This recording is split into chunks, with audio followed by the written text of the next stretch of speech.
आता काही समजत नाही आहे, घरचे पण सपोर्टिव्ह नाही आहेत, रडायला येतं पण डोळ्यामधून पाणी पण येतं, सगळीकडून अडकलोय असं वाटतं विराज. असं 7-8 वर्षापूर्वी काही असं मलाही वाटलं होतं की सगळीकडून अडकलोय, आपल्याला जे पाहिजे ते करता येत नाही आहे, सपोर्ट येत नाही आहे, नशीब साथ देत नाही आहे, अडकल्यासारखं वाटतं. पण आपले प्रयत्न आहे ना ते कुठे कमी पडू द्यायचे नाही, कारण तुझे प्रयत्न जिकडे कमी पडतील ना तिकडे तुला फळ मिळणार नाही, फळ मिळायचे चान्सेस पण कमी होऊन जातात. त्यामुळे अडकून राहू नको, स्वतःला ब्लेम करत राहू नको, परिस्थितीला ब्लेम करत राहू नको, कंटिन्युअसली प्रयत्न करत राहा. कुठे कसं नशीब तुझं उजळेल तुला कळणारही नाही. आणि ते असं नाही आहे की पटकन उजळेल, कुठून काही होऊ शकतं बाबा. आता माझं एक्झाम्पल घे की मी काय करत होतो आणि मी कुठे आलो आहे. मला माहीतच नव्हतं की मी स्ट्रीमर बनेल किंवा काय होईल, नव्हतं माहीत ना, अंदाजही नव्हता.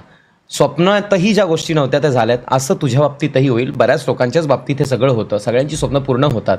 फक्त स्वप्न पाहण्याची जिद्द आणि ती पूर्ण करण्याची जिद्द असायला हवी. तर काही टेन्शन घेऊ नको, सगळं होईल, आहे की नाही. तू आहेस ना स्वतःला साथ द्यायला, विषय संपला.